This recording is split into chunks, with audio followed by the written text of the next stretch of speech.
Welcome to In Conversation With. Join me, Danny Jarvis, as I sit down with guest DJs, promoters, record labels, content makers, and anyone making moves on the underground house music scene.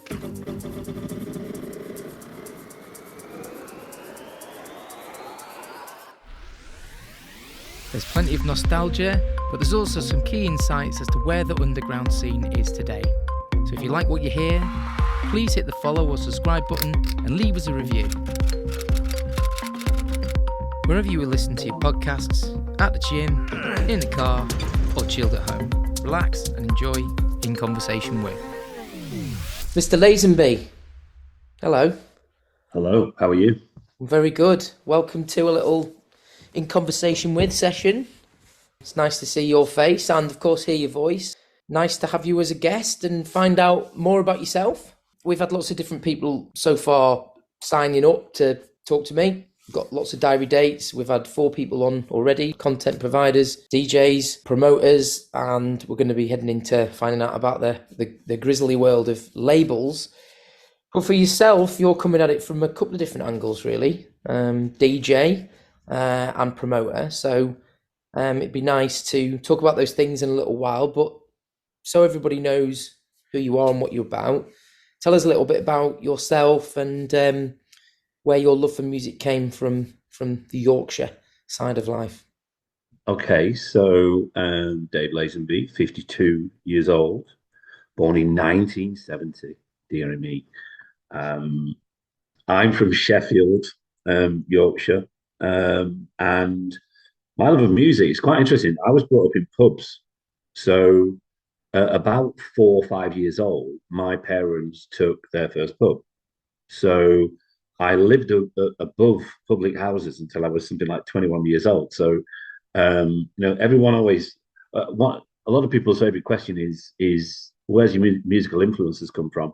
Come from the pubs, and the music I used to hear used to come upstairs, yeah, and I used to get bits of absolutely everything played in the pub through the jukeboxes, and actually, I ended up getting the records from the jukeboxes when because they used to leave them in the jukebox for a certain amount of time, and then take them out when they were replaced, and I ended up with all the records, playing all the records upstairs. So varied Music. influence, yeah, varied influence. So yeah, that's sort of early days stuff. So that must have created quite a fascination. I had Nick Roger in the other week, and he bought a little bag of records with him, and we discussed how the artwork or the feel of the vinyl was a real intriguing kind of part of the mixture of audio, visual, because you'd look at these things, fascination in terms of like the technology, because back then, like you say, a jukebox is a pretty rare thing to have to be able to access at all times compared to most people who would sort of have their parents' record player, very basic thing. So that must have been, that must have been a great source of wonderment.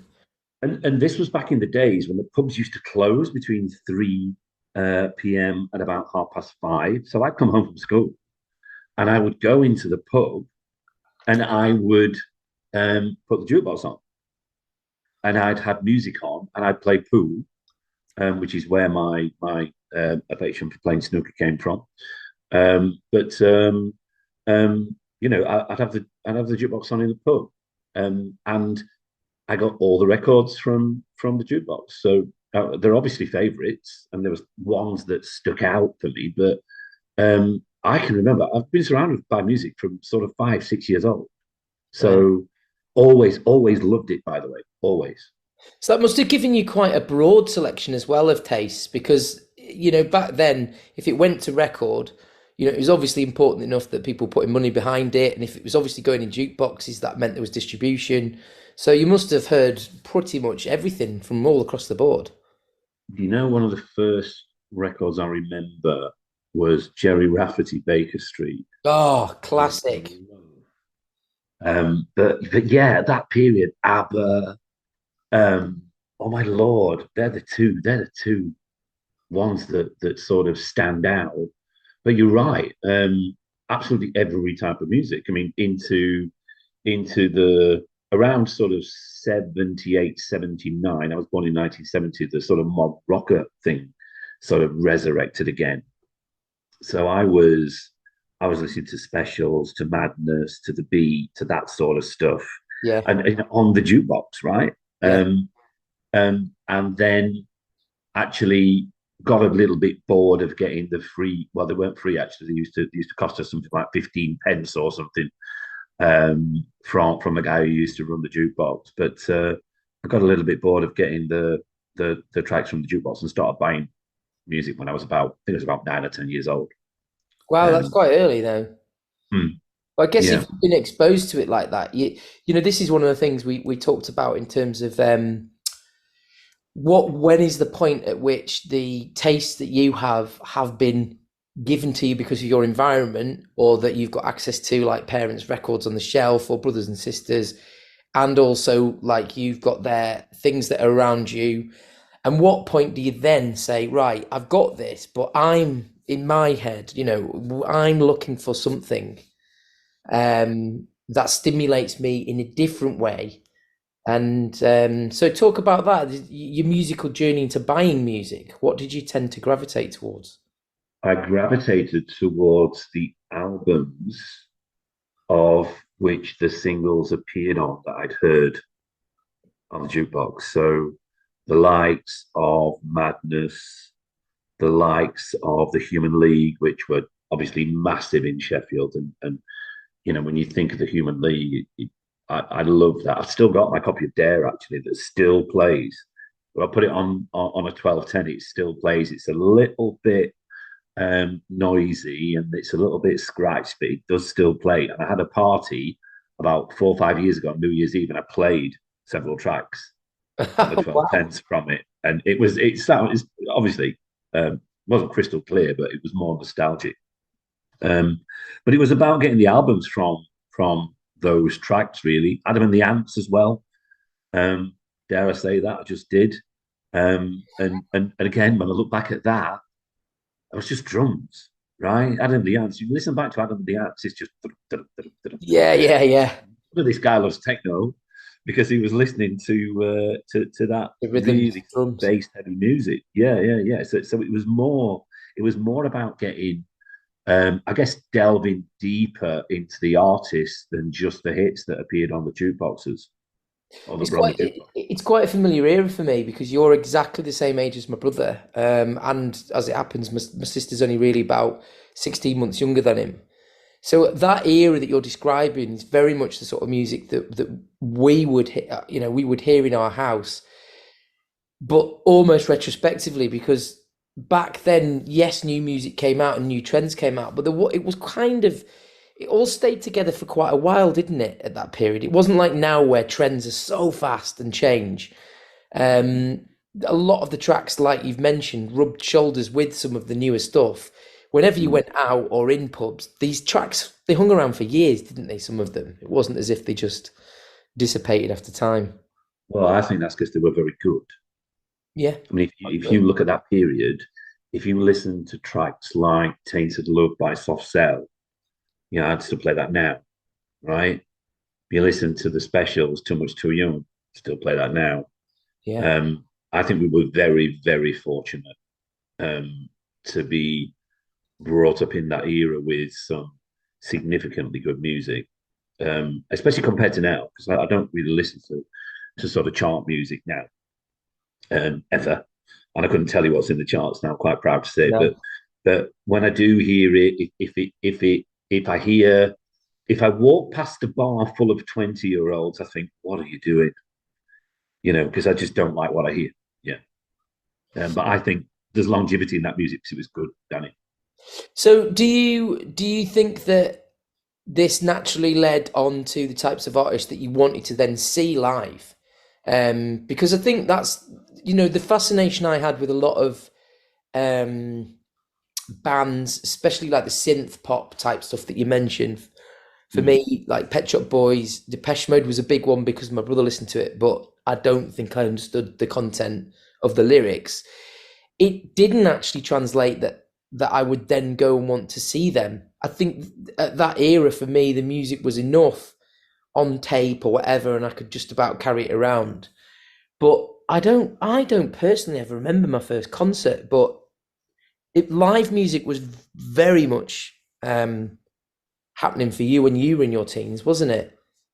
My mum and dad took me to see the Drifters when I was about nine, Wow, the 8 or 9 years old. And they were a soul band, the Mm. Drifters. I don't know whether you've heard of them. And they were absolutely amazing. They did a matinee performance, and obviously my dad was right into them. And we went as a family, and it was incredible. Absolutely loved it. These guys on stage sweating like mad under the lights, Yeah. working really hard to entertain everyone. It was absolutely brilliant. And you know what? You just reminded me of that. I forgot about that. Which I've not venue thought was that? Can you remember the venue about name? it. Was at the Fiesta in Sheffield, which became which became a club actually some time ago. I think it's still now called a club. It's called Tank, which actually has pretty big DJs on now Wow. for the kids. But yeah, that was amazing. That was my dad's choice, not mine. But loved it. But as far as my sort of translation from my taste into going to see bands, obviously I didn't really go to see bands on my own until sort of like something like 17, 18 years old. And I think the first gig I went to see was Hue and Cry. Right, Hue and Cry. Um, and I was really into Hue and Cry because probably because of Patrick Kearns' voice. To tell you the truth, really, really sort of clear, amazing voice. And even, do you know what? You talk about influences from parents. My dad used to hear me listening to Hue and Cry and come in and say, "This is brilliant," because I think it sort of spanned a generation because he was so talented vocally. Um, but yeah, that was my first gig, Hue and Cry. So what age were you when you discovered, what we now are all sort of obsessed with, the classic sort of, well, it's hard to say dance music really, but I guess we always have to use the term house music because there was always some form of dance music around. It wasn't called dance music like we know it today, but when did you first sort of trip up and fall over house music and go, hang on a second, this is a bit different? And I think the answer to the question is 1986, Farley Jack Master Funk. Wow, Will there you probably go. That's proper OG stuff, that isn't it? um, it was that. It was that. And it was 86. And I think I was sort of school leaving age and going on and doing other stuff. And I can remember him being on the TV. He was on Top of the Pops and he sang Love Can't Turn Around. Was it Daryl Pandy who sang that? I don't know. Might have been. But Farley, the DJ himself, was on Top of the Pops and he took his shoes and socks off and he writhed around on the floor. I don't know if you remember. So yeah, and then after that, it was stuff like S Express. Yeah. It was stuff like Yaz, and then it was stuff like Alice and Limerick, and then off you go. You're sort of around. By 89, 90, there was a lot of music that even if I didn't know it was house music at the time, was house music. Yeah, Yeah. yeah. I mean, that's quite an introduction, isn't it? I mean, Farley Jack Master Funk writhing Yeah. around with his socks off. It is. Have a look. It'll be on YouTube. Pretty unforgettable. It's got to be. We've got to do it. I've got to see that. That's got to be something to be seen. But I think when we were talking with, I was talking with Nick last time. He mentioned similar sort of thing where the music that suddenly found you was growing in favor commercially more than we think because just you saying Top of the Pops, you have to have done something pretty significant to be on Top of the Pops. This isn't Yeah. somebody giving you a bit of a chance. Top of the Pops was the most mainstream show that people were going to access music, certainly at home on the telly. Mm. And obviously, if they'd broken certain record charts or whatever, would get a green light towards telly. Mm. The difference, I guess, for a lot of people is that hearing this music, it was mixed still in amongst everything else, wasn't it? It wasn't a case of going, oh yeah, that fits with this, and this. So when did you start to sort of piece together maybe tracks that you thought this is like this could go with this, or I like that and this and this? Did you start to try and source tapes? Did you make your own tapes? That's a classic, mixtapes. I made my own tapes, but not from a DJ perspective. I used to do that when I was really young. Actually, I told you I used to get this stuff from the jukebox. I told you I used to buy records when I was really young. I used to record stuff and give my mates tapes from a really young age. I introduced my mates to Deacon Blue. So I bought Dignity. Nobody knew who they were. I think it was about 17 when I did that. And to my horror, they played in Sheffield, and all my friends who I'd introduced to this new band went, and I couldn't go because I was busy with a snooker match and I couldn't go to it. And Oh snooker was quite God. important to me then, so I missed it. But from I mean, your question is about how did I think about actually putting them together in some sort of sequential order that would work and I guess would sit together. I didn't really. Not from not not from a house music perspective, not until I actually started to go to clubs where they were playing, the same kind of music. Yeah. I didn't particularly think about as a DJ would call it sequencing, right? I didn't really think about it in that manner until I started going to house clubs. I think, yeah, I mean, it's probably my question that's slightly misleading because, yeah, as a DJ, you do think that.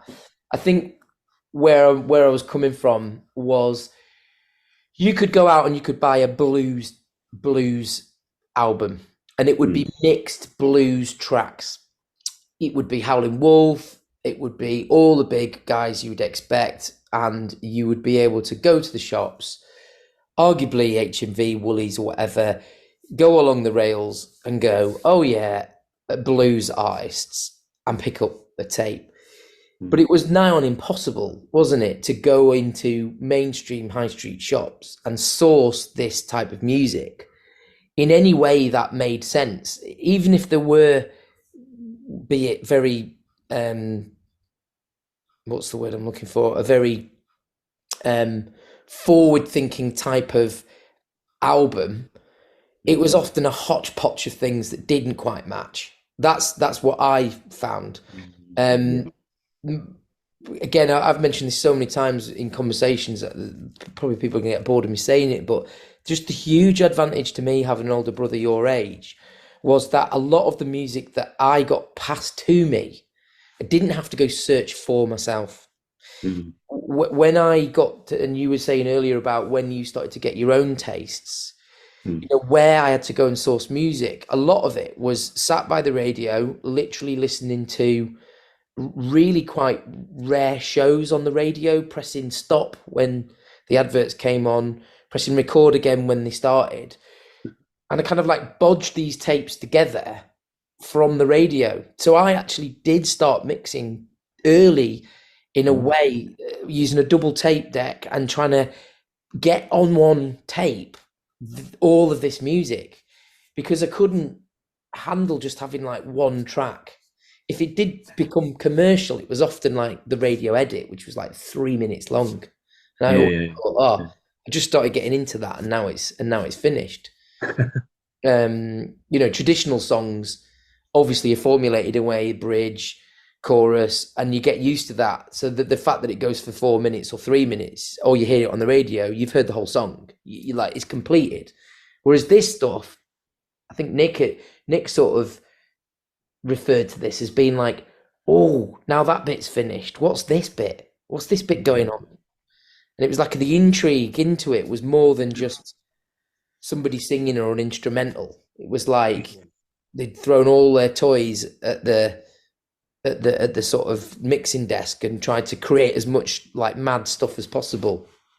yeah, yeah. And I know, I know the early DJs, started to knit those tracks together and they would either just, cut them in, or the early guys would actually start to mix, Yeah, yeah, and just mix, do an 8 bar mix at the end of a track into the next one and stuff. I guess that's how stuff sort of started, really. Yeah, yeah. yeah. Any mobile disco that you heard in the pubs, or even a lot of the DJs in the clubs, early sort of or late 80s, 90s, didn't really mix. The music wasn't formulated like that either. So what was your what would have been your first sort of clubbing experience then? Or did you Um, bypass raves, or did you try a bit of that, or steer clear I of? I never went to a rave. So when you say clubbing, you mean house music? I guess, yeah. I guess where Yeah. was the first sort of club that you would associate going to see a DJ? It wasn't mainstream. It was the Music Factory in Sheffield, and it was probably a Love to Be night. Yeah. Okay. Um, and I was pretty late to the parties, to tell you the truth, because I loved the music. Just mentioned like S Express, Yaz, etc. But I didn't really go to any of the raves. I didn't go to any of the early club nights. I didn't go to the Hacienda, which is a massive regret. I was old enough to go to the Hacienda, and anybody listening to this will probably give me a slap for not going, right? But I didn't. That I wasn't that into it at that time. Mm. Um, I actually started to really develop taste for it sort of in my early 20s, sort of like 23.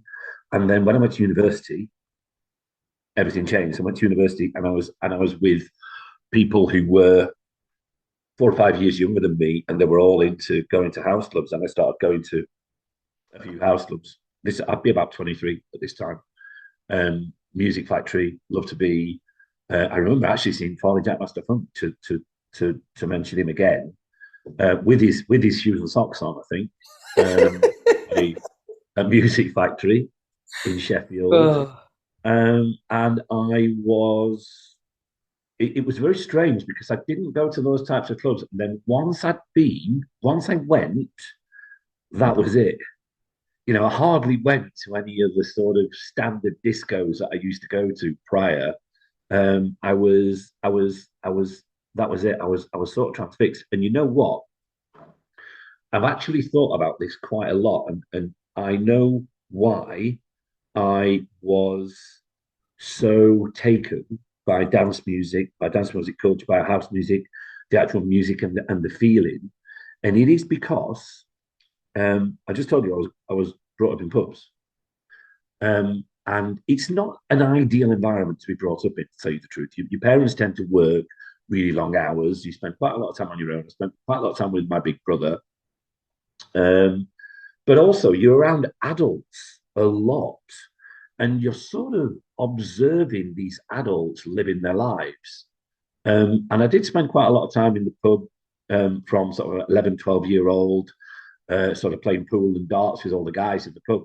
And I was just observing everyone else having a good time. I wasn't part of it. When I first went into a house club, it was the first time I felt part of the party. I didn't think that I was observing. I wasn't sort of like stood behind a screen, sort of observing some sort of experiment. I was actually part of it.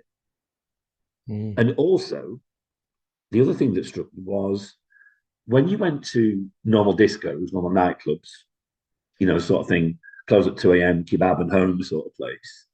Um, there was a DJ who would speak after every 2 or 3 tracks, and he'd make a joke about some girl or whatever, and there'd be music.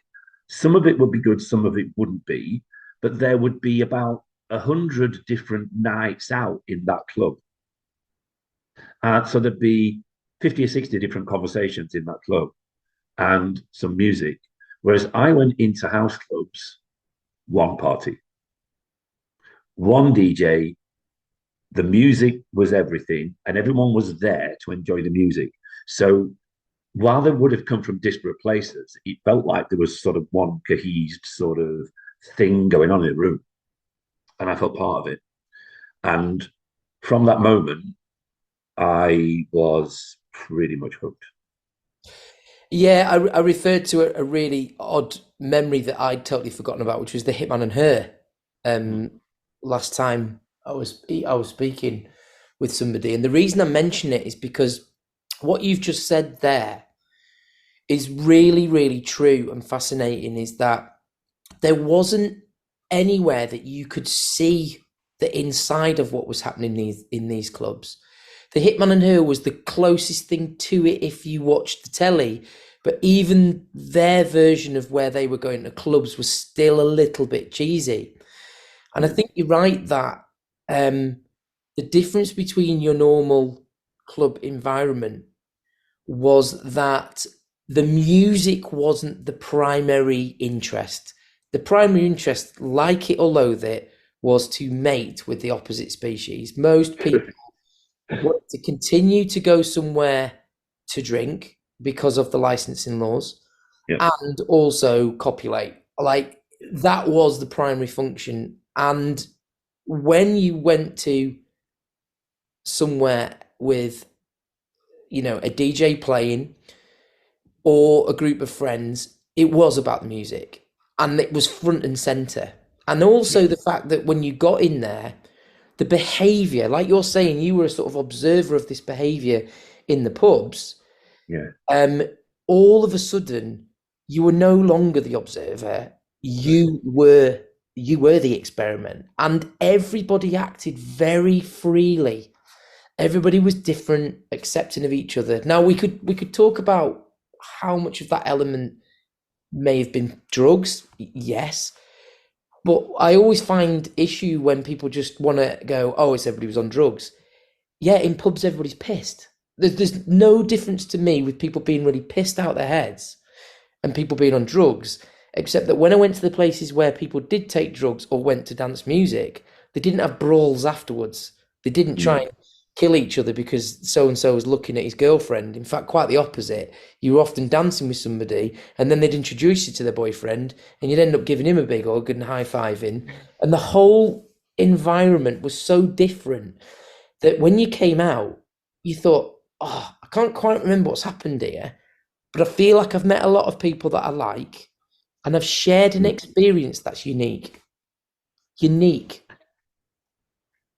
Very much so. Everything you just said, and like I say, I felt part of it. And I think the other thing to note about that period was that during the 80s, there was good music. There was um, some really good music, but from a from a partying perspective, the clubs weren't that good, really, were they? There was some stuff, and I was a bit young, but the point I'm trying to make here is I know so many ex-punks that got into house music, got into going to raves because they turn around to me and say, "This is the best thing to happen since punk rock," Yeah. because it gave them that feeling of belonging, that feeling, that excitement. They looked forward to going to clubs like they used to look forward to going to gigs, um, and it was edgy and But it was it was different. counterculture. Yeah, It that's was it. swimming in the opposite direction. Yeah. And those groups of people, those cultures, yeah, you're right, had lost that. In 1992, if you remember, Dave, was you might not have been into the scene, but I was very young. I used to buy all the magazines, and they used to talk about the Bill of Rights and all the different things that were changing, and this just ignited a lot of people's passion to want to do this more.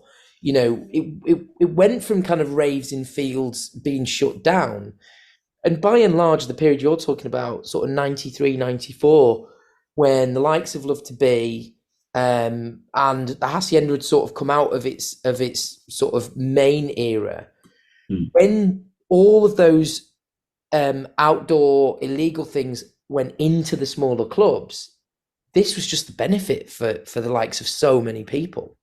Mm. You're 8 years older than me, but when you first started clubbing, if you say you're about 23, I probably already was at 15. So we both probably hit the same point where in 93, 94, the music was amazing. And it wasn't just that you had all the classics now, what we know as classics, they were new at the time. You were starting to get more and more stuff around 1993, Left Field, Orbital, all these weirder kind of more uh, experimental sounds creeping in amongst it. Um, but I definitely want to hone in a little bit on Love to Be with you because I went a fair few times. Hmm. Love to Be had brilliant flyers. Do you remember? I do remember some of the flyers. Yes, They were yes. always like Love to Be, and they'd have like quite either sort of provocative pictures or cute pictures, and the flyers were always ones to like keep because they were quite cool. Mm. And again, we're talking about the sort of visual aspect of clubbing. The flyers were always quite fascinating, weren't they? You got them handed to you as you came out the club. You Mm. literally did keep them You because the did. only place you could go and get what you've just experienced was by going again. True, actually, and they were pretty much the only places. The flyers were the only way you knew what was happening, unless you bought mixed mic, which we all did once we got into it. But sometimes that they were dated mixed mic.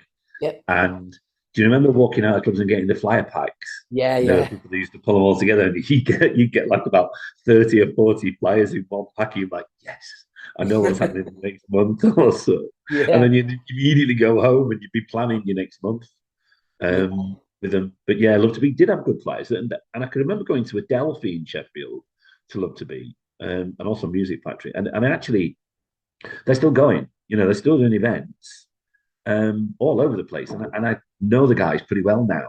Do you? Uh, yeah. I know Tony Walker, Mark Dennis pretty well. Oh, they were Um, great. They were great residents. They were. I've always had a lot of time for residents because sometimes you would go to a club and they'd got a DJ advertised who didn't rock up, and the residents would just take hold of the night and do what only a resident can do, which is know exactly what to play for that club. And they were really good residents. I think I went to the Music Factory and the Adelphi as well. Um, see, if I went with my brother to Sheffield from Manchester, it wasn't that far. So Manchester, you could quite easily go across that sort of M62 corridor. You could go to Leeds or you could go to Sheffield. And often or not, we would do that. When it was about 1996, I went to Salford University. The only reason I went to Salford University really was because I could carry on clubbing and going to the hacienda and stuff, rather than Funny. what I wanted to study.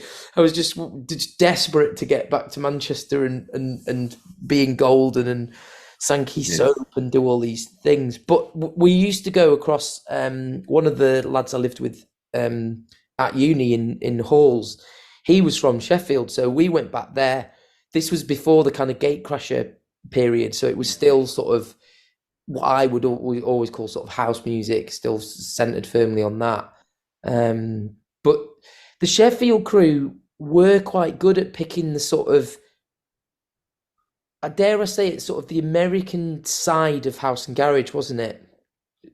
Yes, More singing. around that time. Yeah, US Garage, I guess, or US House, US Garage, I guess they used to call it. And there was a lot of good DJs who used to do that in Sheffield. They had, I can remember, a night, what's it called? Sunday Best, the Forum in Sheffield. And they had the likes of Buckley, who ended up playing it back to basics quite a lot. Yeah, yeah, he did. Um, Um, and yeah, that sort of US Matt Hardwick actually, who was resident at Gatecrasher, his first love was always that kind of music, and he would play as well, like US House as well. But it was in that period, yeah. I mean, it became known for other kinds of music, which we come on to. Some good, some not so good, in my opinion. But you're right. Around that time, loads and loads of what I call US house music. Yeah. Yeah, I mean, I seem to remember really when you looked at flyers and they listed the DJs for people that didn't know really what that was called. You would sort of see house and US garage House and written, garage. wouldn't you? Yeah, on Yeah. on on the flyers, and that was kind of like because that was certainly the music that I frequented the Hass for was Graham Park, Yeah, and the residents there. Um, they were playing that style. That was really my first what I would call proper clubbing experience. I mean, I've talked before about like the Italian house sort of period, which probably bypassed you actually. But when I was sort of 13, 14, 15, Italian house was quite big, and they was the sort of smaller clubs up in Blackpool would play this type of music.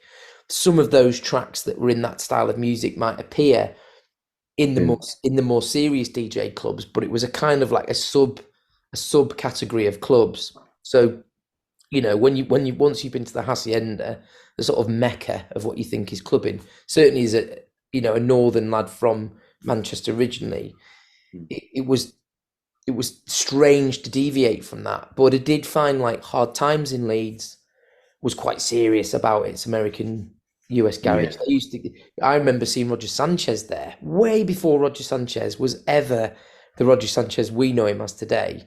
He was just absolutely, back in 1994, 93, he was incredible. mm, He used to play the back rooms in Cream, so did Armin van Helden, and the stuff they did with the decks was beyond what English DJs could do. yeah, Beyond. They could just play. I'll never forget seeing Roger Sanchez at the back of Cream, the Cow Room, it must have been about 94, and he played for about 35 minutes, and there wasn't a single vocal or anything. It was all these beats, and yeah. then out of nowhere, he mixed this vocal track in, and the whole club went absolutely, absolutely bonkers. But it was in no way, shape, or form anything other than, you know, proper house, Chicago-y house beats. Mm. Um, and I seem to remember that as maybe nostalgically as a bit of a golden era before things really changed. It was Um, almost, it was almost like there weren't. How many genres were there then, Danny? If you think back, and there wasn't a significant amount of genres, was there? There was house and garage, yeah, yeah, techno. There was always techno. yeah, Um, but that was Very niche, wasn't it? it was pretty niche, and it was almost it was what became trance, and it was almost quite like trance, wasn't it? Yeah, The sort of the techno around that time, the sort yeah. of Sven Bass stuff was almost trance, right, around that time. So I think there was less. Um, I wouldn't say the word division is wrong, but there was less genre specific nights because there Well, were less genres. So it'd just be 100%. house and garage. And actually, on that point, when I was at uni, there was a night called Delve Deeper, and they used to play, the sort of standard at the time, US house, US garage, and it was a student night, and they did really well. They moved it around the city. Obviously, got to know them because I was going. Um, and the interesting thing I noticed, and it's just sort of made me think about that, just you picking up on the genre piece, and I'd not really thought about this, but it's interesting how these conversations sort of prompt you, isn't it? Sort of 94 US house garage, 95 US house garage. One of the DJs at that night was Nick Riley, who ended up becoming a resident of Gatecrasher and part of Riley and Duran, right? So throughout that period, as it got towards the back end of our degree, sort of 96, 97, guess what Nick wanted to play at that night? Not US Garage. And by the time, but we got to about nine, I think it must have been the late 96 or early 97 or so, he was starting to play. Nick was coming on at the end and started to play quite harder stuff. Not particularly trance, because trance was just sort of came over around that time, and Scott Bond, quite famous for bringing trance to Gatecrasher around that time. But that club itself, if you think about me attending that club, I actually saw a key transition through that period in Sheffield as well, because obviously trance in Sheffield, I mean, trance got big everywhere, but trance was very big in Sheffield because of Gatecrasher. That night definitely evolved as musical taste evolved. Yeah, I would agree with that. I think because again, it's just we've never talked about this until today. That we are very much in the same period with you having clearly gone to uni as an older Mm. student in those days as an older student. Your time frame is around the same as mine, and I remember being in Manchester at 96. And of course, by this stage, like firmly in my record collection was Renaissance 1, Session Digweed, Yep. which certainly introduced me to a deeper sound, even though at the time it was very mysterious music because it was such a big album. Nearly everybody that knew what they were on about had it. Mm. However, the Northern Exposure Tour, which they did, which came to Hacienda and we went to, and I went to several other places to see it, was still very different music than the stuff that was kicking off in Sheffield. So I agree with you. I think that Sheffield played a huge, huge part in what became the English adoption of trance. There was several reasons that I was never into trance. One was the speed of it. The speed of it was quite alien to me in terms of having come from that US garage kind of chunky developing sound. Now that's not to say that there wasn't faster music played by Digweed and Sasha, but certainly around 96 the BPMs were still not well over about 128. You know, I'd listened to techno as a kid. I'd listened to hardcore, which is obviously fast, drum and bass, which is Mm. fast. But for me, 4/4s going at a certain speed just you got the euphoria, understood how people were hooked on the kind of scale of it, the massiveness, but it just didn't do it for me in terms of listenability, people dancing. It moved to more people just sort of packed in and shuffling and hands in the air and quick hits. It wasn't for me. We went to Gatecrasher. The thing that I can appreciate is that I could appreciate the excitement that for a newer generation were getting the same buzz that I'd had Mm. probably years earlier. I was ahead of the curve in my age group really for the music that I listened to. I Mm. think trance swept up a whole new group of listeners that almost bypassed quote unquote house music and just went straight to trance. I remember having a conversation with Alistair Whitehead. It must have been in about 2003. He was doing a night for the guys that ran a night on a Friday that we had at the club that I was assistant manager at. And we'd had different people in on Friday nights trying to run different house nights than the Saturday night, which was kind of established called Choice. And the Friday nights were a mixture of trying to get people like Defected on board. And Defected actually did run nights for us. Anyway, Alistair Whitehead did one of the nights. What used to happen is they would sort of come up, as you can imagine, the other DJ would be on, and they'd come in at the office in the back. We'd get them a drink, and they'd sort of sit down. There wasn't much room at the back of the club that we worked in. They used to just come and sit in the office. So I was just started chatting to him, and I said, "Oh, Ali, like I've been to see you several times. Love to Be, Hacienda, you know, all these different places." And he was like, "Oh, yeah, they were the days." And I said to him, "So I don't see you playing that much." And he said, "Well, the difficulty is I kind of refuse to play this European sound. I could." He said, "I don't really get it." He said, "I prefer to see," he called it sort of boys and girls on the dance floor dancing and having fun. He said, "And I don't really see how you can do that when the music's so fast." So he Mm. said things changed dramatically for him and his bookings because that sort of US house and garage and then the UK house music sort of fell out of favour. And he said, wasn't playing as many gigs, it wasn't as popular. He felt like he'd had his time in the sun. And I said, "Oh, it's just such a shame because my best memories are of nights where you would get all sorts of DJs on a bill and it would sort of work. It sort of would work together." Mm. And I think when, like you say, a new genre comes in, very much that changed, and you'd get clubs kind of putting things on the bill that all did match. And I can remember Gatecrasher in particular sticking to its guns, almost saying, "Right, well, this is what we're doing." Yeah. And I guess for them, fortunate that the CD era was massive. So it was normal for people to go out and buy mixed compilations. They did very well on that. I went back, actually, like you, I went back to university.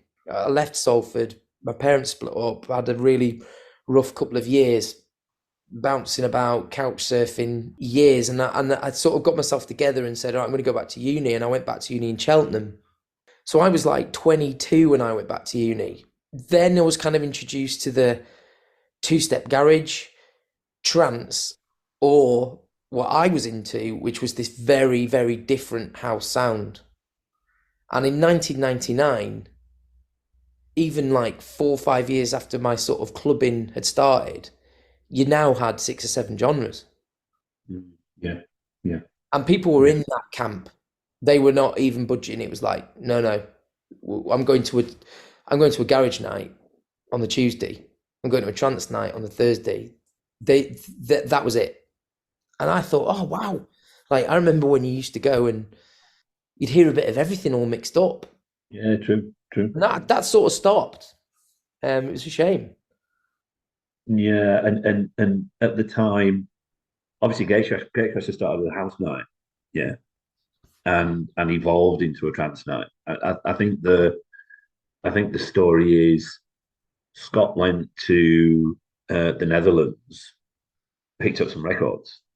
Basically, I think that's basically what happened, and started to play them towards the back end of the nights at Gatecrasher. Seriously, And people just had it. and but yeah, and then obviously that influence grew and grew and grew, and by sort of 97, 98, particularly 97, you had Judge Jules, Seb Fontaine, Tol Paul, all those guys playing at Gatecrasher in the Republic, which was a brilliant venue, absolutely amazing venue, brilliant sound system, fantastic main room, and it was just pure euphoric, and I liked it. You said you didn't like the music. I did.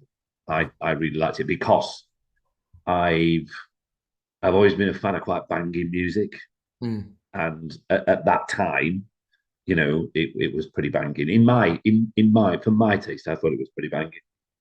I mean, I'm not afraid to admit and also say that, a huge part of one of the most popular eras for me of clubbing was going every week to see Oakenfold in the Courtyard at Cream. Yeah. And there's no way I can stand here and say that a lot of the music he played wasn't trance. It was very much of its time. But I think for me, I was swept up in the Perfecto era. I think I was firmly in the sort of Perfecto camp, which had come from like your Quiver records. In my record collection, I had every single Perfecto record there was. Oakenfold had his Goa trance, which was another level. Let's not even mention that for now because it's not relevant, but that was like one thing. When you went to see him, he would go through the gears. You would hear a lot of tracks that Sash would play, Digweed would play, played by Oakenfold. Yeah. And it was only really towards the very end of Cream that, let's say, a certain percentage of Oakenfold's records would really be trance. Yeah. But again, I'd sort of snobbed out. I'd been and seen Nick Warren, Digweed, Sasha, Seaman playing really intelligent, different music, and was not in it for the thrills and spills. By then I'd been DJing by 99 I'd been DJing probably for about 3 or 4 years. Or did it as a kid, bought like the odd record, we all took turns in each other's bedrooms, but seriously started to do it at the back end of Manchester.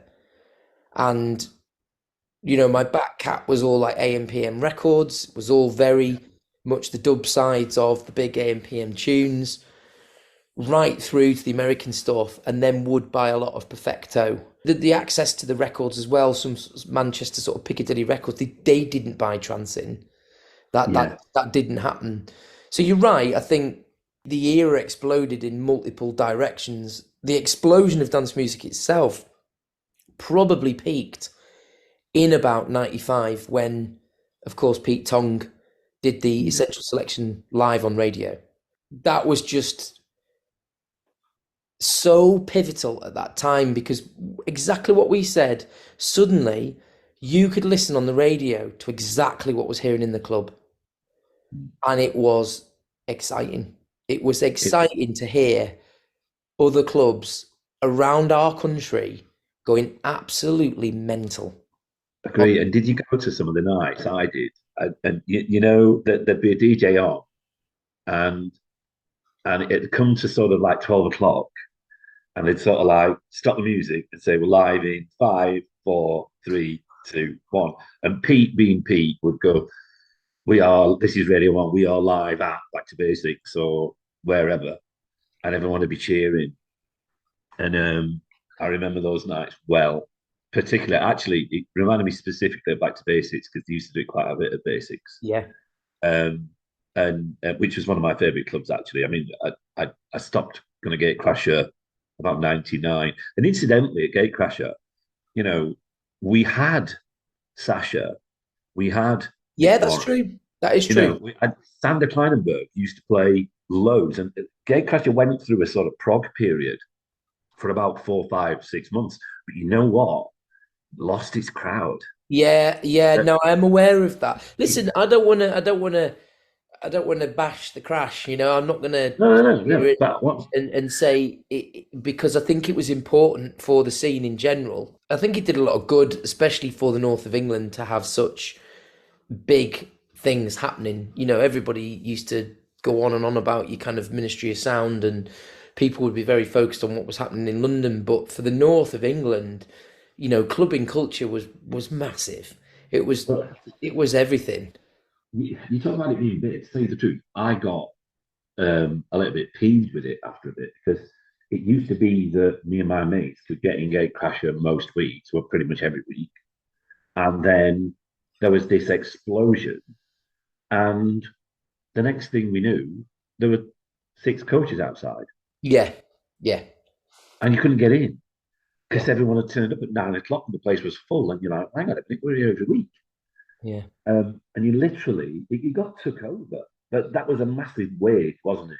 Oh, yeah. Massive. Well, all of a sudden it was kind of like, It went overground, really. yeah, yeah, but it was safer to. I mean, I remember Dave Seaman did an interview. I can't remember who it was with, but it might have been Super Progressive, and he sort of said, at one point, the only reason you might travel to another town from your own town was for football, and Yeah. that would incite riots, scraps, all sorts. So it was like literally the dark ages. You would go to another town and you'd be like outlaws. Whereas clubbing, part of the excitement was that you kind of went to these strange little towns. You're very fortunate to have been in Sheffield. I had to travel to Manchester. Blackpool had some clubs, and certainly Sasha did an early stint of his career in Blackpool, but I was far too young really to pick up on that Sasha era, which was like 91, 92. Yeah, the coach tours and stuff like that was a game changer. And out of towners, so to speak, coming to clubs probably was quite strange for people in Manchester or Liverpool that were experiencing a kind of, I dare I say it's a horrible word to use, but like almost a contamination, because you feel very proud of something when it's yours. But the only way it's going to get bigger is for it to spread, and I guess that means other people coming along. It was tourists, really, let's be honest. Yeah, and, yeah, and, clubbing and tourists. I once met a guy from Australia in Gatecrasher, and he said that he'd always wanted to come to England, but he'd actually planned his trip to England, and as part of his trip to England, he was going to Gatecrasher, Wow. and he'd come from Australia. I'm thinking, give over. But he had, because he was so famous at the time, though, wasn't it? I Yeah. mean, it was very, very famous at the time. It got a little bit, it got populated by a lot of out of towners, which I had nothing against. I was a little bit more concerned about some of the behaviour of some of the people in there, to tell you the truth. And the music got a little bit. It sort of peaked 98 and was pretty good. And Paul Van Dyke was amazing. And I used to love his set, but it started to go a little bit off piece. And frankly, I was, I sort of was a bit old. I was like 28 in 97, 98. Um, the young kids were just taking too many drugs. And they were falling over on the dance floor, literally. At the side of you, you're dancing, and the next thing, someone hits the floor, and I'm like, I don't want to be here. You Well, know, it was also you've got to yeah, you're right to mention this because you put it in the in the cultural sort of mixer of what was going on and the context of what was happening at the time was huge swathes of people trying to get in clubs, ramming the clubs full, higher door prices, bottles of water starting to cost more money, and people did used to take a lot of drugs. They were boiling hot. You were rammed in clubs. There wasn't like that much room to dance. So body heat was huge, and it was kind of crazy. I mean, there was definitely periods towards that sort of era in the back room at Cream where you would see lots of people fainting, lots of yeah, people overdoing it, and just like masses of people really, really hot going absolutely bananas. But let's be honest, Dave, when the BPMs are at 130 and yeah, every single track has these massive, massive breakdowns, sound systems were getting better, the music was getting louder. It was a change, and people didn't really look out for each other like they used to do. There was a little bit of that clubbing ethos of keeping you around somebody that looked a bit like lively. There's sort of some of the clubs in the mid '90s still had seating, chill out areas, yeah, places to like relax, in between sort of rooms where people sort of sat on the floors and could have a breather, and yeah. all of that towards the bigger commercial marketing machine kind of was just floor space that could be bodies paying tickets. And it was we've got to remember it just became hugely commercially viable for people to put these things on. It did. Obviously not like nowadays, but it did. But Gatecrasher did. From a Sheffield perspective, Gatecrasher for me, it had its day, sort of 2000 or so. Yeah. And I personally, my personal journey, moved back into house music, and predominantly back to basics in Leeds. Mm. But there were several good house nights in Sheffield that the likes of Sam Brown used to run, that called Hush, and really credible, and they had some really good DJs on. But I was taken to back to basics by a mate of mine, and that was it. Because once I got to back to basics, and they got residents like Ralph Lawson, Yes. who remains possibly the best resident DJ I've ever seen, the most fluid, slick, amazing DJ, honestly. And I went to see him every week. And it might be Basics used to mix it up at that time. It might be Pete on one beat at 1 week, and then it might be Eddie Richards, the week after, the onset, the original, the sort of invention of tech house around that time, Yes, sort of early correct. Yeah. noughties. And actually, here's an interesting one. I actually went to a Wiggle night at Back to Basics. Um, yeah, you're smiling. Eddie Richards, Terry Francis, it might be Nathan, I don't know whether Nathan, it might be Nathan Coles, I'm not too sure. But I went to the front because obviously, we are train spotters and we want to see what the DJs are doing. And they were playing all these tunes, and they got the sliders of the 1210s up at -5. And I'm thinking, what are they doing? What are they doing? Everything's about -5, -4. They were playing techno, slowed down techno in a house club. They were literally inventing tech house, Yeah. literally. Yeah, that era Um, was quite exciting because again it's this almost like this is the thing I find, right, is that you've got a nice mix. As soon as something becomes commercial, the underground wants to take it back down. As soon as something's cramming clubs full of 2,000 people, people want a private 300 capacity venue gig with a DJ that's. And I think this is where my heart really lies. Is it's not in the big spectacle. It's in the intimate kind of about the music, about a DJ taking you on a journey, and that era like of different sort of experimental music, certainly moving into 2001, kind of like Fabric appeared, didn't it, on the scene, and Terry yeah, Francis, Lee Burridge, um, different DJs playing a very different sound, James Lavelle, very different sounding type of music, a mixture of, like you say, deep house, techno, kind of sometimes breaks, sometimes almost kind of bumpy, dubby type stuff that Yeah. was refreshing. It was all of a sudden refreshing and back to being groovy rather than melodic and euphoric. Particularly Fabric was sort of anti-establishment, wasn't it? It was really early to book DJs that you'd never heard of, and actually made a point of booking DJs that you'd never heard of, even though you're involved in the scene. You remember, I think I saw Ricardo Villalobos there. It might have been their first birthday. I went to Fabric's first birthday, and interestingly enough, they gave everyone a tea towel on the way out when you left. It had got a picture of the main DJs. There's a picture of Terry Francis and a picture of Craig Richards on a tea towel A with tea Fabric's birthday. towel. Yeah, a tea Brilliant. towel. I don't know what it is. I don't know what it is. You know what? I bet my ex-wife got it as part of the divorce, but she nicked it as she was leaving the house. But God, no longer um, do you get a bundle of flyers, you get a tea towel. not a tea towel. But that period, I loved that period as well. Fabric remains one of the best clubs I've ever been to. Basics remains definitely the best regular night I ever went to. I went to Sankey's. I went obviously to the whole Ibiza thing and stuff, but in the UK, particularly Basics, the quality of the music, the attitude as well. Leeds very different to Sheffield. Mhm. Dave Beer leaving the bar, opening back to Basics while 6 a.m. when it was supposed to shut at 2. Back in those days, couldn't be bothered. Just literally couldn't be bothered. Just keep serving, which was for a Sheffield lad. I'm thinking, why are these people walking around with like bottles of beer at 4 a.m.? But Dave literally wasn't bothered. It was just all about the party for him. And in Basics, there was, like I said, there was different types of DJs. I saw Danny Ramplin.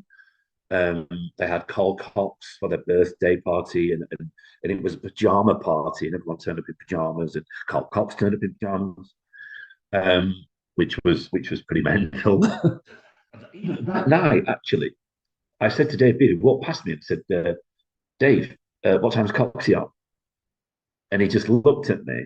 He just said, when he effing wants. And I'm like, oh my God, that era, you wouldn't get that now. No. If you went to a big event and you said to the promoter, what time is Sasha on or what time is John Digweed on, they'd say 1 minute past 4 till 1 minute past 6, Yeah. wouldn't they? Yeah. You know what I mean? At this stage, you're as seasoned a clubber as the next Mm. person. At what point did you decide to turn to the decks yourself? What made you suddenly take a different direction and say, right, this is something that I'm going to pursue a bit differently? It was around the sort of Gatecrasher time, around 98, 99. I think I got my first decks. And interestingly enough, the music that I bought um, wasn't trance, it was prog, because by that time I was um, fully fledged member of the Global Underground Club, and was sort of thinking I need to go and see these DJs. I'd seen Sasha, I'd seen Digweed, I'd seen Nick Warren, Sander Kleinenberg and stuff. I need to go and see them more. They didn't really play in Sheffield unless they played at Gatecrasher. But around that time, and I thought to myself, I love this music so much. I fancy having a go and spinning a few tunes. And I got some Stanton belt drives, um, which were that good. You didn't have to use the pitch control because you just used to push the record. Do you remember doing that? Did you ever have some belt drives? Of You course, I didn't. had belt drives. I had You belt. literally, you Who literally. didn't? I don't want to talk to DJs who didn't start on belt drives. When these people say, "Oh yeah, my first pair of deck," like who gets Technics for their first decks? Nobody. You can't No, afford look, anything. Go and get I belt mean, drives. if you did get techniques for your first decks, you missed the wonder of using them for the first time after using belt drives for 2 years. Because because I was thoroughly confused for 30 minutes. The first time I played 12 tens, I'm thinking, oh my God, what is this? What is this? What is this? And after 30 or 40 minutes or so, I was, Danny Tenaglia, I think. It was just, how much more easy is this? Yeah, it How was. much more? It's an interesting point. This, I haven't discussed this yet with anybody else on these conversations, and this will probably. I've got just had a notification come up, so I'm going to give you a heads up in a minute about the time.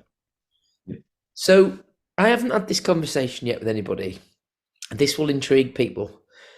When when you start DJing, so forget the music you're into, forget it all. Talk about the actual technical part of it. You have listened to the music, you know what you're doing, you buy the records because you like them, and you afford the kit that you can afford. And it's a noisy business, so it's not as if you can do it nice and quiet in the other room while either the girlfriend you live with or the parents you live with just go, oh, he's having a great time in there. It's a noisy business. Yeah. And probably like somebody learning to play the violin, it's a painful experience for both the listener and the practitioner because the bit that you simply have to go through is the awfulness of learning to mix. Yeah. And on a belt drive, you're dead right. On a belt drive, it it was about learning that amount of touch on the center, Touch it, just on the center yeah, string yeah, or on the edge of the record. It had yeah, was as much to do with how much pressure you applied yeah. Well, as anything. Because if you could mix, and I always remember this, I always remember when you were younger, you bought 90-minute tapes because you wanted 90 minutes, 45 each side. yeah, When you learned to DJ, you went for a 60 because if you stuffed it up on the first side, you only had to mix for half an hour before you could do it again. Or you could mix for half an hour and then you could have like a quick rest and then I and mean, then play the tune again. If you did a 45-minute each side mix and you cocked it up at 37 minutes, you just wanted to smash your house up. I tell you what, I bet this happened to you because it happened to me. You're doing a mix, right? You're recording it on the tape deck, and you do a really, really good transition or mix or whatever you want to call it. You look at the tape deck and it's stopped, and Yeah, you've missed the transition that you did, it's not even on the tape. Not and you even- flip it over really quick, and you try to sort of, and you hit play record again. Oh, but back to your point, yeah, I I bought my first Technics off my friend. Uh, I've said this before, I can never remember. I need to ask them. It was Baz or Gaz. The three of us all own the same pair of decks, essentially. But the kind of robustness and sturdiness, and obviously the pitch, because even the pitch on my belt drives was pitched like that. It was All it right, was it was from left to right. okay, So it was like a belt drive, and this is my first decks.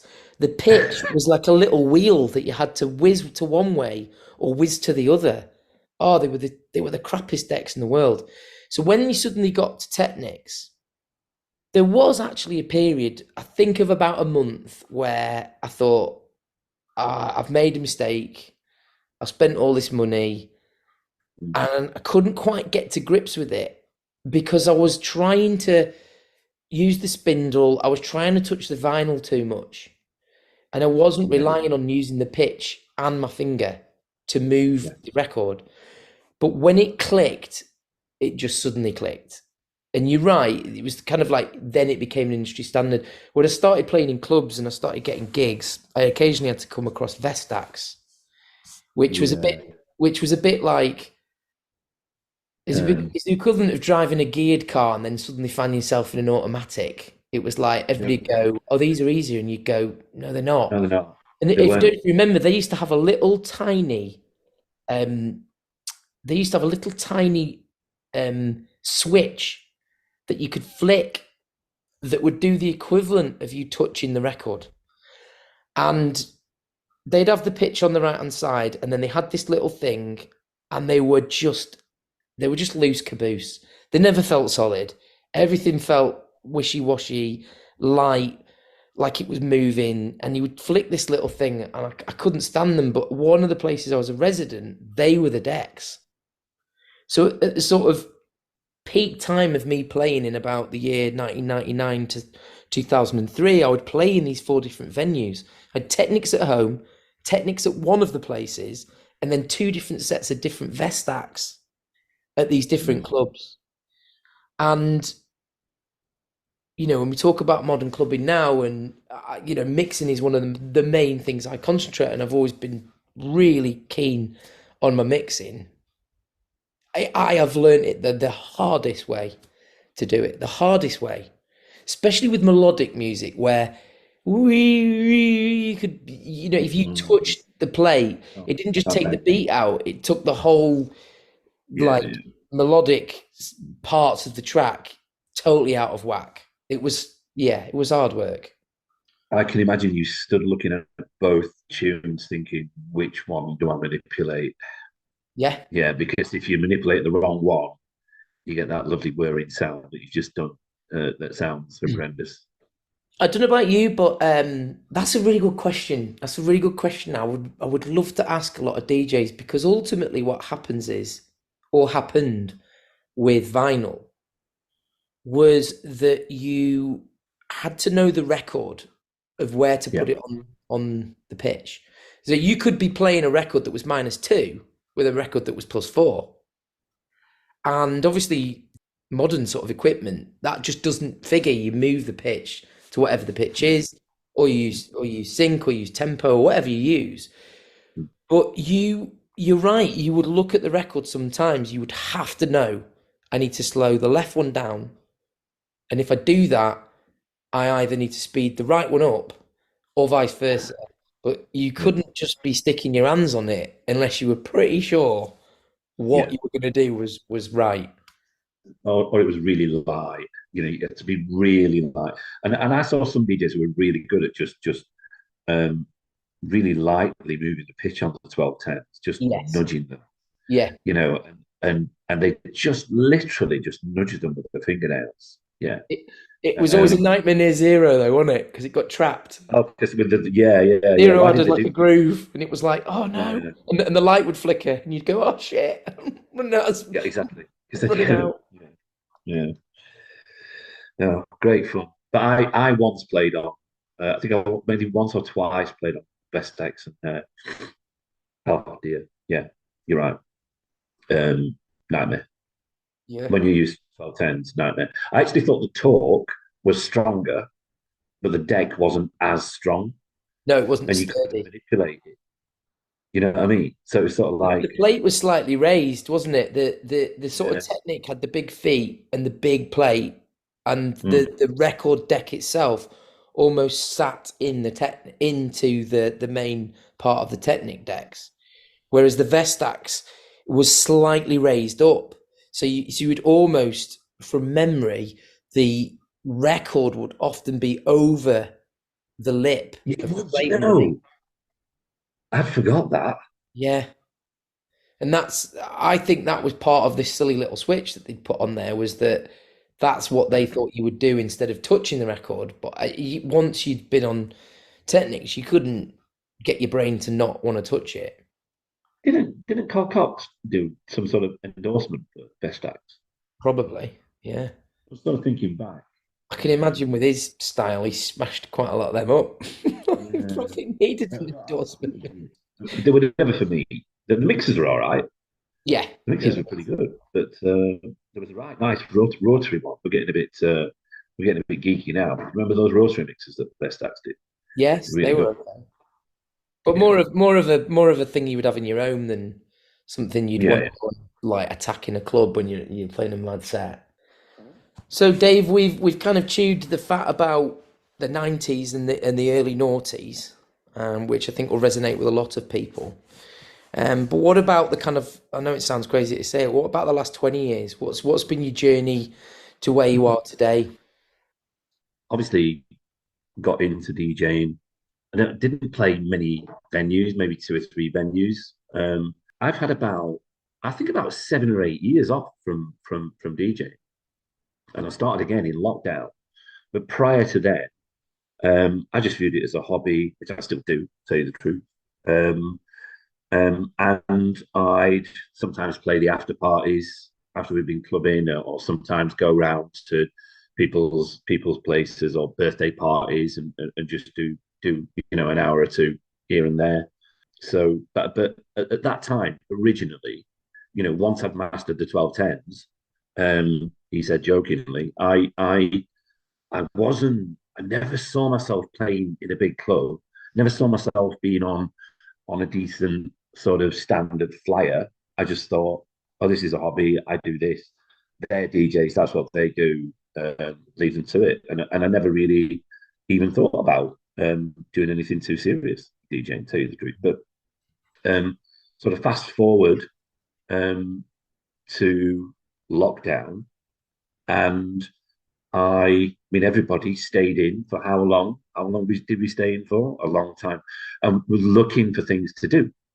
And the 12/10s were pretty much gathering dust. I'd sold my 12/10s to a producer previously, and I lent my cousins just to do a couple of parties at home, because every now and again I played, but like not loads.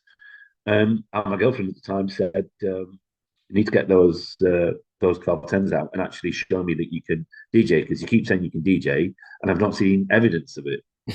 So it's true, it's true. So I got the 12/10s out, and it was first time. I'm thinking, oh my lord, this is a bit rusty. But after a couple of times playing the 12/10s, I'm like, I know why I enjoyed this. And the next thing, I'm getting bored of the vinyl, wanting to play different stuff, and I decided to get a controller. And I actually called someone for some advice as to which controller to buy, if you remember, I and that do was you. remember. I do remember. Yeah, I do remember. I think you'd very much come. When we discussed all that, you'd pretty much done a similar route than me. I'd had this idea in my head, and this is pivotal to a lot of how I guess maybe even without putting words in your mouth, I guess how you feel and how I feel about the scene or where we're at today is that one of the things that I decided was to kind of this is something I did when I was younger. I need to grow up and stop doing it. This is not a serious hobby to have as a person approaching midlife. I'd come up with this crap. And basically, coming up to the age of 40, I said to my wife, we're fortunate that we've got the space. I still had a proportion of records left, probably about 500. I'm going to get decks. I really was excited about it. But what happened was the opposite. What happened was I went, oh, I realise I love music, but I don't actually miss this physical act. People get all caught up and teary-eyed, and you could have a debate with a million people on social media about vinyl. There's this idea that vinyl is this, it's like the Ten Commandments. It's like God gave us vinyl. I have understood it, and I have collected records, and I have mixed, like we were just saying, on the bloody weirdest and most wonderful different, belt drives, Vestax, everything. For me, after years of sitting down and doing mixes on Logic and Acid Pro with a cup of tea in the warm with my headphones on and able to make brilliant mixes, suddenly stood in my garage, freezing, waiting for the point to mix the record was not exciting. And I was like, yes, I like hearing this record again. Yes, I like the fact that I could come in here and do this, but am I getting anything out of it? And I was sort of mixing the same 4 or 5 records over and over. Yeah. It probably took 2 hours. And I thought in 2 hours, sat down, I could have made a 5 hour mix. It just, for me, it didn't make sense. So anyway, back to you. When you phoned me and we talked about the controller, Mm. very much you'd contacted me in a period where I was fully embracing what the newer technology could do for you as a Yeah. music lover who wanted to mix music. Yeah. Very much so. And I like I said, the 1210s, they needed servicing, they weren't particularly working well, and I thought, and also I started ordering tunes off Discogs, and I'm like, my bank balance is going to disappear like lightning if I continue doing this. And I thought, you know what, I might as well bite the bullet and get some digital stuff. And I'd never, I think I took a CDJ. I went to an after party one night with Hybrid, Mike and Chris, who'd played in Sheffield, and the mates knew them, and there was some CDJs in the corner, and I pressed a few buttons, and this horrendous noise come out of one of them. And one of them walked over and said, "What are you doing?" I went, "I don't know." I didn't know. I'm like, I don't know. I don't know what I've done. Just turn it off, please. I'm now going to sit in the corner and not talk to anyone. But like, so I had no idea what it would be like playing on digital DJ equipment until it came, and I got it out of the box. No idea. And obviously I had a preconception that was based on two decks and a mixer, right? And you get it out of the box and it looks like two decks and a mixer. There's jog wheels that look like vinyl. You've got your mixer in the center with your EQs, which were all familiar. Um, but I'll be honest with you, I was frightened of it for the first 10, 15 minutes. And then after the first 15 minutes, I thought, why is this so easy? Because the hardest thing to do, especially if you've not played for a long time, is to accurately split tunes and accurately beat match. If you're DJing all the time on vinyl, then you get used to it and you get really quick at it, don't you? But you've got to keep doing it, because if you don't keep doing it, it goes. Yeah. And whereas, I've got this controller out, this tiny controller out, and I'm like, I can see the BPMs. And I instantly thought, how much less stressful would that be in front of a crowd when you can see the BPMs? And then you can start thinking about doing different things and start thinking about, when you're gonna bring the next tune in, what you're gonna play after.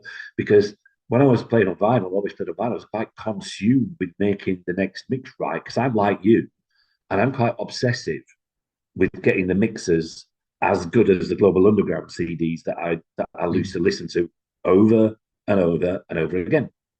So I was really enthused when I got this control. I'm like, oh my lord, it's so much easier, and it is. Let's be honest, it is. And you see a lot of, I think you were just mentioning about vinyl and people saying, "Oh, it's the be all and end all" and everything.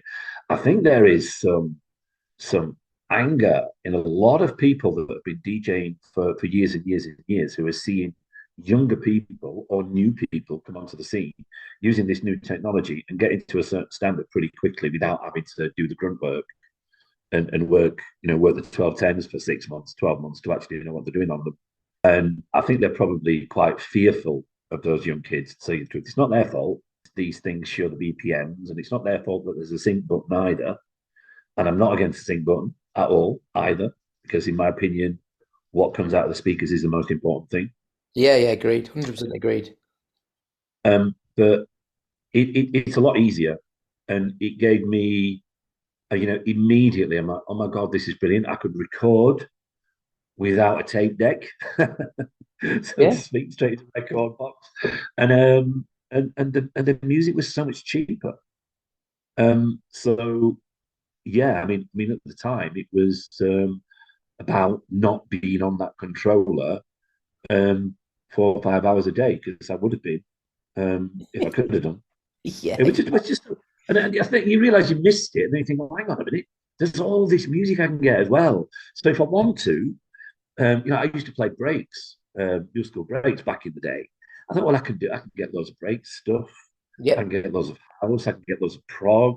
If I want to do something different, I can do something different. Whereas when you were DJing vinyl, if I said to you, "Oh yeah, I'm going to do something different. I'm going to get some breaks. I'm going to pull together a 2 hour mix, £100, maybe more." Yeah. It's totally different. It's like chastising somebody for somebody turns up on a motorbike and you say, "Sorry, son, that's cheating. You should be riding a bike." What? So I'm going to puff and pant uphill and I'm going to struggle. I'm going to have to oil the chain, and I'm going to have to like get myself there and make sure that I've eaten enough food, or I'm just going to arrive on time as quick as I can.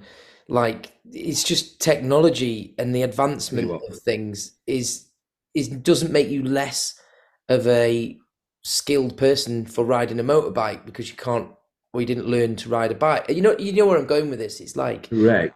if people I, start from riding a motorbike, that's just where they've started. It's not their fault. correct. Agree. And it's not their fault if they've never, if they've, you know what, they might not have even learned to beat match. They might not have even learned to split tunes. The point They don't is, you need don't to. need to. We've moved forward purposefully a chunk here. You and I had that conversation. Off you went. We experienced lockdown. And then both of us, after lockdown, have clearly decided to take our sideshow on the road, so to Yeah. speak. Tell us about your exciting future with what you're doing in Sheffield now. We are pretty much rebuilding the progressive house scene in Sheffield from the floor up because nobody's done any progressive or melodic in Sheffield for quite a long time. You know, there's been the odd night. You know, I think my mate Lee Freeman booked Sasha sort of, I can't remember, it's probably about 15, 10 years, but it's 10 years ago since Sasha last played in Sheffield. Sheffield is predominantly, it's well known for trance, and trance is actually making a bit of a comeback. Scott Bond is actually doing a night in Sheffield in April. Wow. So you know, which will do well because there's the old Gatecrasher lot. Sheffield is also well known for what's become known as baseline, which was speed garage back in the day. Yeah. There was one club in Sheffield that was really famous called Niche for speed garage, which became baseline. So there's quite a few events, and they get so many people. I mean, honestly, your eyes are sort of your eyebrows are going up, but they get big crowds for baseline Sheffield, which is a bit, you know, from my perspective, nothing against anyone personally, but not my style of music. So we're pretty much having to re-educate really, and you know, I've done a couple of things. I set up a night with Dan Bumby, who's one half of Dan and Dan, 64K recordings. Um, and we did a free event in Sheffield, which went down pretty well. I think we got about 70 people in at one point, which was pretty good on a Saturday night in Sheffield. That was pretty good. And of course, I'm doing the stuff with secluded events with Stuart Higgins. Yeah. And what Stuart is doing, to tell you the truth, you know, Stuart is really attacking it. We had a good event in August with Dave Seaman and Quiver. That went down really well. You know, I can't remember two DJs like that from the prog scene being on in Sheffield for. Certainly those two as well are still very much what I would describe still as underground DJ. Yeah, and you know what? It was a great night. It was for me personally.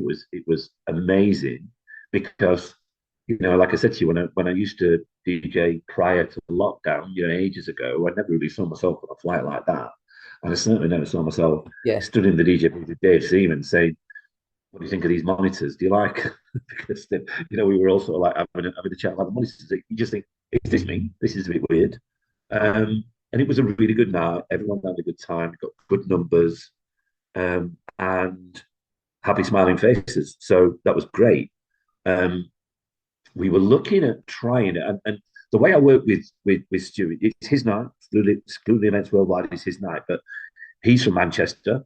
I'm from Sheffield, so I sort of help him with a bit of local knowledge, really, Yeah. knowledge of the local DJs who play our kind of music, knowledge of the local scene, the local people, etc. Yeah, so we speak quite regularly about this, that, and the other, and what nights we should do, etc., etc.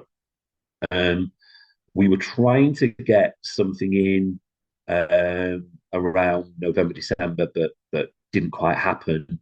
But we've now got this year, um, what I think is going to be a really exciting year, because if you look at the scene now, we've got this event in this month, March 25th, Network in Sheffield, with Mexican Avenue, Steve Parry, Higgins, and a guy called Dave Gurno, who myself and Dan had to play at our Another Life night. So that'd be good on the 25th. And we are planning several events this year, rather than, if you think about how the scene works at the moment, and you're doing this in Newcastle, you're organising regular events to try to create a crowd, to try to create a band of people who are going to regularly attend your events, and you create a scene, and Stu is very much trying to do that. So we've got some, or he has got some really exciting DJs lined up for numerous events in Sheffield this year. So this one in March is the first one, but there's more to come, and he's really going for it, and he's talking to some very, very good DJs. Danny, I'll be really excited to see the night, whether I play or not. To tell you the truth, I'll be there. Yeah, I'm excited for you, because I think there's we discussed it earlier. There's different levels of this scene. There's the upper echelons, which is people booking genre specific, these days social media savvy DJs who are going to pack out a crowd. DJs that are just as known to people our age as they are to people in their 20s. There's that level. Then there's the level of tear down.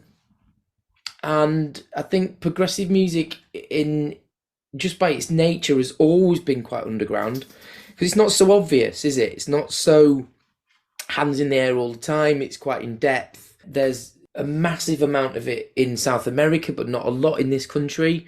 I don't think it's often characterised quite right on things like Beatport. When I look at a lot of the tunes that are on there, I wouldn't call them progressive. I think progressive is an ethos, not a style of music in a way. It is a style, don't get me wrong, but it's more of a way of putting the music together. It's certainly done by the right people, and it's finding the group who maybe, like you say, have either fallen out of love of clubbing or have just believed that this is something that should be left in the past, and actually weeding these people out via modern channels, Facebook, etc., or getting on the blower to people you've not seen in a while. As you've said, getting 70 people, we got 99 the other night. You don't need many people to have a party. This is the thing that's totally misunderstood, is that we've seen millions of people at big raves. We've seen clubs that are packed. We talked about Gatecrasher, we talked about Cream, talked about global phenomenon. You think of Ibiza, you think of these massive festivals. You don't need that many people in a room united by the music to have a good time. Yeah. But what you do need to do is not get in debt, is not like over egg it, and is not think that it's just going to be plain sailing, because it's very far from that. True. And the Another Life thing that I did with Dan, it was a free event, and all the local DJs that played for us played the niche, right? So it cost us what, a couple of £100, and that was just about having a good time. I think the secluded stuff. Stu's trying to create a brand. He's trying to stand up the scene, as I said. We had good numbers for the Day Seaman Quiver night, and it was a great night, by the way. But we had good numbers. We're really feeling quite buoyant about the next one as well. And it is about, we spoke about this. It's about continuing to put the nights on, not disappearing. I think we need repetition. How many? I mean, nobody does weeklies now. Like the days we were just speaking about, there was weeklies, then there was monthlies. What you see now is large event spaces, and there's a few in Manchester now that are starting to do quite a lot aren't there? But that you see large event spaces that are putting their own nights on, not promoters, you No. know. Um, so Stu's he's going old school. He's an old school promoter. It's his night, and he's looking to put on quality music, and he's looking to do it, you know, several times a year to try and create that brand. Um, and I think that's how you stand. That's how you stand the scene up. Yeah, it's a difficult one. I mean, obviously, I come at this scene from many different angles. I think often I ask myself, exactly am I doing? Why am I doing it? I'm not mad for bands. I haven't been into one band and followed them around the world. Got all the t-shirts in my drawer with all the dates on that I've been to them. I abandoned maybe clubbing itself for several reasons, in favour of other things. My wife's into very different music, which she's influenced me in a lot of things that I never would have given chance to go and see, and I've seen through being with her. I've opened my mind to different types of music and enjoy all sorts of music Yeah, by all sorts of different artists. But I just don't know what it is about this scene that I kind of still hold quite dear to. And when I say I come at it from different angles, I think it was inevitable for me to put on events after doing different things, but having always come from a DJing point of view, I've always preferred to be the one mixing it than stood watching somebody else mix it. Ultimately, if you see yourself as a DJ, I don't define myself as that, but I see myself as a DJ. You ultimately have to do it in front of people at a yeah. night. Oh, you Um, do. yeah, it's what it's about. I was, I was doing the online thing. I was doing subcode, which was brilliant. And I'm on 4 Beat Radio now, which is great, and I like doing the streaming thing. But for me, it was about trying to get in front of people 100% and actually do it live. And you're absolutely right. But from my perspective, you say bands. I do like going to see bands. I don't. There's a big music festival in Sheffield called Tramlines that you might have heard of, and they have like pretty big bands on in Hillsborough Park, and everybody goes. But of course, because there's a lot of people coming to the city, a lot of the club promoters put nights on. There's little sort of like they call them tramlines fringe parties, and I DJ'd at one last year. Nice. Um, for years at tramlines, I've been to watch DJs. I've not gone to the main stage and watched the bands because it's me, you know. And like last year, I played them, but it's more me. It's more me. The repetitive beats is more me than watching whoever it be, Reverend of the Big or whoever. Yeah, It's odd. I mean, more recent years clubbing. Obviously, you and I. That's how we met. We met yeah. at gigs. We met Sasha, at yeah, Sasha gigs, yeah. both in Manchester, in Leeds. Leeds, wasn't it? Yeah, Yeah, and I think there is a difference between. I think there was part of me was still wanting to do it, still wanting to see good DJs, a bit of nostalgia. A couple of my mates that went, and then being part of like the Progressive House UK thing that I'd started was kind of like meeting other people that were still in the scene. It all kind of led a bit really after lockdown to just bringing it back to where I live, not needing to go and travel to another city. The mm, costs of which, of course, you're buying a ticket, you're traveling somewhere else, either petrol, car parking, hotel, all the rest of mm, it, away from your missus, away from your mm, family. And these gigs are kind of like, they're never really, what I was going to say, something that travels to Newcastle. I can't even remember the last time Sasha or people like that played up here. Certainly the Progressive Sound 303 in Liverpool was a hot spot for us to go all the way over there. I've got friends that still live in the northwest, so I could travel over there. We could stay in Preston. We could drive over. One of us might drive. We occasionally got and it's all just quite far away from me. And like I said, am I desperate to be a clubber on the dance floor? No, but I am keen to hear the music loud as intended. I'd just yeah. rather be doing it myself. So Dave, what do you think the future holds then in terms of your part to play in helping Stu with these nights? Have you got an end goal in mind or? Um, Not really. I mean, my end goal. Well, not for me personally. I just want to enjoy DJing. I want to be involved. I want to be part of creating that scene around that night and around other night. Playing in front of people is brilliant. I still like going clubbing, but you're right. Playing is brilliant. And if I can continue to DJ for a few years, play with the likes of the DJs that I'm now playing with, which I probably never thought I would. I just want to continue doing that and enjoying it. To tell you the truth, enjoying that. There's some stuff going on this year in Ibiza, which is going to be interesting. So I'm going over there in May to do 2 or 3 sets as part of a project. Oh, lovely. Don't know where I'm playing yet. Don't know where I'm playing yet, but it's going to be a good experience for me. So that is potentially another string to my bow. Might not be playing progressive. Might play some house and some tech. Unsure as to where I'm playing yet, but that should be good. But also for me, this is something for me to focus on. This is something for me to do. I'm a single guy, live on my own, so it's something to get my teeth into. And it is a hobby, but it's a hobby that I enjoy, and it's a hobby that could take me to various different places. When you put yourself under a bit of pressure from time to time, it's good. Yeah. And we know what it's like. You stand in front of a number of people, they expect you to be good, and it's good to put yourself in that situation sometimes and think, Yeah. well, supposed to be good at this, prove it. Yeah, Um, it's yeah, good to hear you talk like that. I mean, moving out of this online space, it's obviously a very social environment, and good luck to you going to Ibiza, and yeah, good luck to you with everything that's happening in Sheffield. What I would say is, Dave, come back and let me know. We'll do another one of these and talk about how everything's gone. Again, these are really just about conversations. I hope the listeners enjoy them. I think what you're doing in Sheffield's really exciting.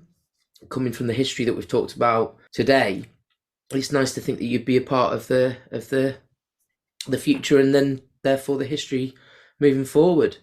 So please do be a guest again. Let me know what goes on. For everybody that's listening, what's the date for the next gig? the next gig is Saturday, the 25th of March at Network Sheffield, Lexington Avenue, Steve Parry, Higgins, myself, and Dave Cairnhill. So Amazing lineup. that's good. And listen, thank you. Thanks for inviting me on. It's been great to talk. Um, really appreciate it, and I'll be more than happy to come back and give you an update on all of it. And here's hoping it goes well. Fantastic. Yeah. Well, the best of luck. What we'll do, Dave, send me all the links, send me all the ticket links and stuff. So when we put the show out, we can make sure that anybody that's fancying a top night like that can get on Brilliant. board. Thanks again. It's absolutely fantastic to chat to you and to talk to people who share the same passion as us. And hopefully the listeners will feel engaged by what you've said and maybe spark some bits of nostalgia as well. So yeah, take care, Dave, and we'll speak soon. Nice one, Danny. Take care. See you later.